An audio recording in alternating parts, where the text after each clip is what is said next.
ॐ अज्ञानतिमिरान्धस्य ज्ञानञ्जनशलाकया चक्षुरुन्मिलितं येन तस्मै श्रीगुरुवे नमः। हरे कृष्ण। आप सभी का स्वागत है। हम पढ़ रहे हैं भगवद गीता अध्याय 2 गीता का सार, श्लोक संख्या 27। जातस्य हि ध्रुवो मृत्युर्ध्रुवं जन्म मृतस्य च तस्माद् अपरिहार्यार्थे न त्वं शोचितुम् अर्हसि। जिसने जन्म लिया है उसकी मृत्यु निश्चित है और मृत्यु के पश्चात पुनर्जन्म भी निश्चित है, अतः अपने अपरिहार्य कर्तव्य पालन में तुम्हें शोक नहीं करना चाहिए। सबसे पहले तो प्रभुपाद इसके परपट में बताते हैं कि दिस डज नॉट मीन कि आप हत्या कर सकते हैं, क्योंकि जिसने जन्म लिया है उसकी मृत्यु निश्चित है, तो इसलिए क्यों ना हत्या कर ही दी जाए। हत्या करने में क्या समस्या है। हाँ, तो प्रभुपाद बताते हैं इसका बिल्कुल भी ऐसा कोई मतलब नहीं है। और हत्या किसी भी प्रकार की हो सकती है। हत्या हम उसको भी कहते हैं जो कि जानवरों की हत्या करी जाए या मनुष्यों की हत्या करी जाए। तो किसी भी प्रकार की हत्या जो है इसमें बिल्कुल भी प्रेस्क्राइब नहीं करी जा रही है। इसका सही मतलब क्या है इसको हम अब समझेंगे। तो इसका आखिर मतलब क्या है, फिर क्यों बताया जा रहा है। तो इसका मतलब ये है, सबसे पहली चीज़, हम लोग अक्सर वैज्ञानिक लोग बहुत सारी खोज कर रहे हैं कि डेथ को कैसे अवॉइड किया जाए। कई सारी दवाइयाँ बनाई जाती हैं, कैसे इसको लाइफ को प्रलॉन्ग करते जाए 100 साल 200 साल जितना ज़्यादा हो सके। तो डेथ का रीज़न खोजने की कोशिश की जाती है, बहुत रिसर्च करी जाती है इसके ऊपर। यहाँ पर डेथ का रीज़न बताया जा रहा है, जो कि एक्चुअली में साइंटिस्ट को बड़े ध्यान से सुनना चाहिए सारे डॉक्टर्स को कि डेथ का क्या रीज़न होता है। कौन सी ऐसी अवस्था है जब डेथ होती है। तो यहाँ पे बड़ा सिंपल शब्दों में भगवान ने बताया कि डेथ का कारण है जन्म। क्योंकि जन्म है इसलिए डेथ है, यानी कि जन्म को अवॉइड नहीं कर सकते। यहाँ बता रहे हैं निश्चित रहे। अगर आप श्लोक को सुनेंगे तो उसमें क्या लिखा है, जातस्य ही ध्रुवो मृत्यु और ध्रुवम जन्म मृतस्य च। ध्रुव का मतलब होता है अटल। तो जिसने जन्म लिया है उसकी मृत्यु बिल्कुल अटल है, 100% होगी। हम इस बारे में अच्छा माने या बुरा माने, वाकई में हमारा सबसे प्रिय संबंधी अगर हम सोचें वो भी एक दिन मृत्यु को प्राप्त होगा। सोच के एकदम से घबराहट सी होने लगती है और हम उस बारे में चर्चा भी नहीं करना चाहते हैं, लेकिन सच्चाई यही है कि उसकी डेथ होगी, हमारी भी एक दिन डेथ होगी, क्योंकि हमने जन्म लिया है इसलिए डेथ निश्चित है। और जन्म का क्या कारण है फिर ये बताइए, जन्म क्यों होता है। चलो मृत्यु का कारण तो बताया आपने, जन्म का कारण है क्योंकि मृत्यु होती है।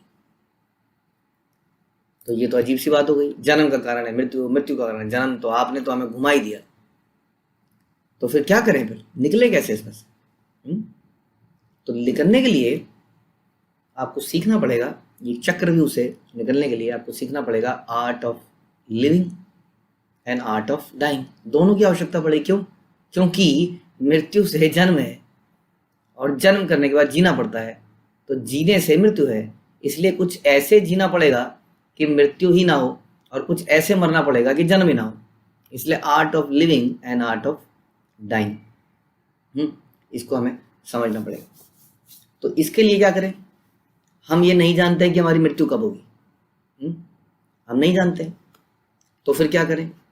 आर्ट ऑफ, पहले ये समझते हैं कि आर्ट ऑफ डाइंग है क्या, आखिर किसको हम आर्ट ऑफ डाइंग कहते हैं। तो जब हमारी ये जो शरीर है, शरीर को हम जानते हैं कि इस शरीर को हम 2 भागों में, मुख्य भागों में डिवाइड कर सकते हैं। शरीर को, केवल आत्मा की बात नहीं कर रहे हैं। शरीर हो गया एक तो जो शरीर में दिखता है जिसको हम ग्रॉस या स्थूल शरीर कहते हैं, और एक सटल बॉडी जो सूक्ष्म शरीर कहते हैं। अधिकतर लोग सूक्ष्म शरीर के बारे में जानते नहीं है।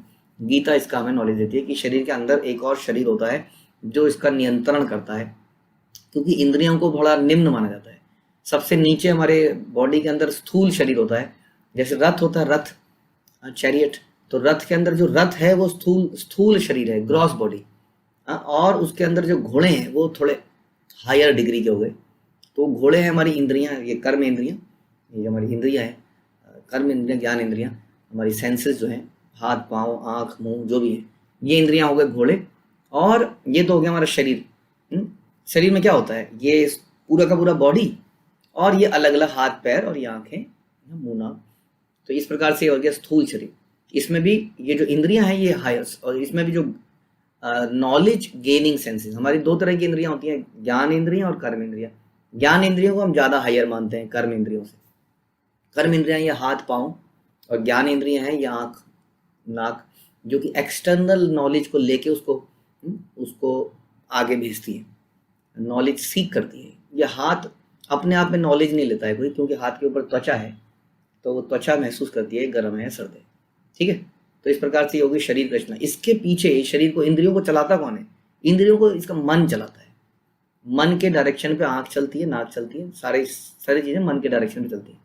तो मन उस लगाम की तरह है, और लगाम को खींचने वाला ड्राइवर जो है वो हमारी बुद्धि होती है। हाँ, तो इस प्रकार से पूरी रचना है। अब समझते हैं कि मृत्यु किसको कहते हैं, आर्ट ऑफ डाइंग क्या है। मृत्यु कहते हैं जब हमारा ये स्थूल शरीर, यानी कि वो घोड़े और रथ, जब ये समाप्त हो जाता है, जब ये टूट जाता है, तो इसको हम कहते हैं मृत्यु। ओके। लेकिन मृत्यु होने पर भी हमने पीछे सुना कि आत्मा नहीं मरती है और वो दूसरे शरीर में चली जाती है। लेकिन वो दूसरे शरीर में जब जाती है तो इसी सटल सूक्ष्म शरीर के साथ जाती है। इसको हम मन बुद्धि अहंकार कहते हैं। हाँ, मन और बुद्धि जो अभी हमने आपको समझाया था, इसके साथ जाती है। ये चिपका रहता है, जैसे भूत चिपक जाता है ना, भूत, इस तरह से ये हमारे आत्मा में समझ लो चिपका हुआ है, और ये दूसरे शरीर में जाता है।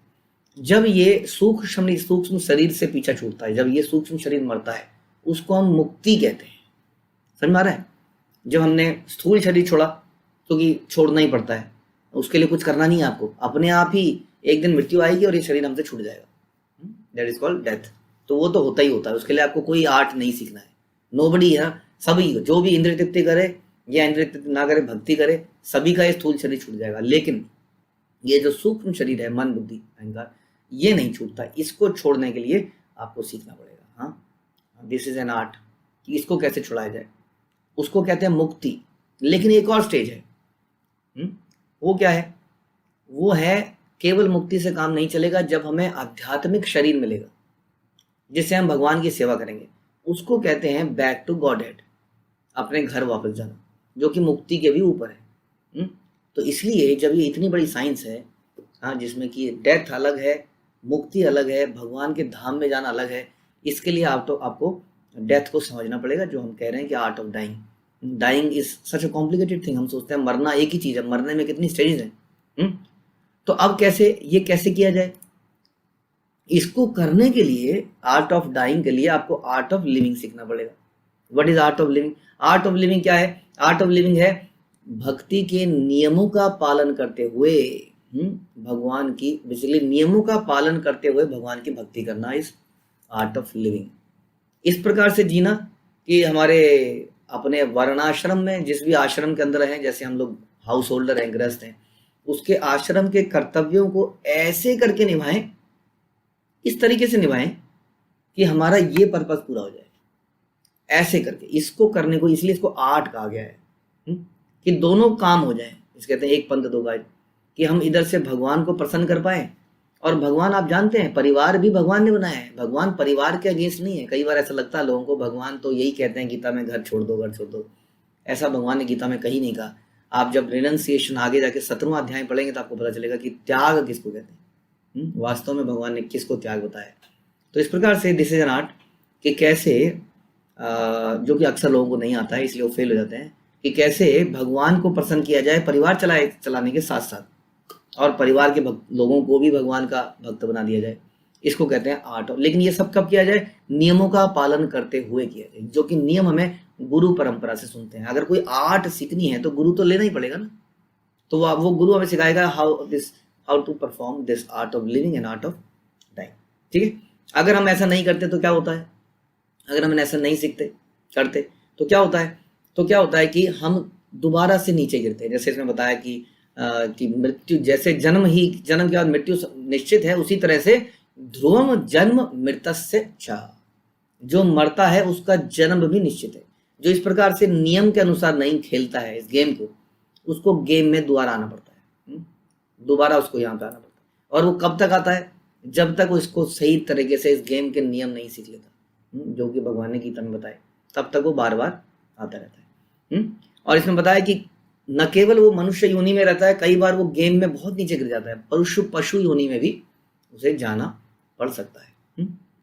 और श्रील प्रभुपाद कहते हैं जब हम इस तरह से आर्ट ऑफ लिविंग करते हैं तो इसमें कई अवरोध हमारे बीच में आएंगे, तो हमें लड़ना भी पड़ेगा। प्रभुपाद कहते हैं कि हमेशा युद्ध को अवॉइड नहीं किया जा सकता, कई बार युद्ध करना पड़ता है, क्योंकि जब हम भक्ति करेंगे, जब हम भक्ति के नियमों का पालन करेंगे तो कई लोग हमें अपोज करेंगे, हमारे रास्ते में आएंगे, हमें गलत साबित करने का प्रयास करेंगे। क्यों? क्योंकि वो खुद तो नहीं कर रहे हैं। हाँ, इसलिए उनके अंदर एक गिल्ट फीलिंग आ जाती है कि हम नहीं कर रहे हैं, ये कर रहे हैं, कुछ मिसिंग है, तो इनको गलत ही साबित कर दिया जाए तो वो गिल्ट समाप्त हो जाएगा हृदय से। इसलिए कई जगह से गलत बोला जाएगा, आरोप लगाया जाएगा, मजाक उड़ाया जाएगा।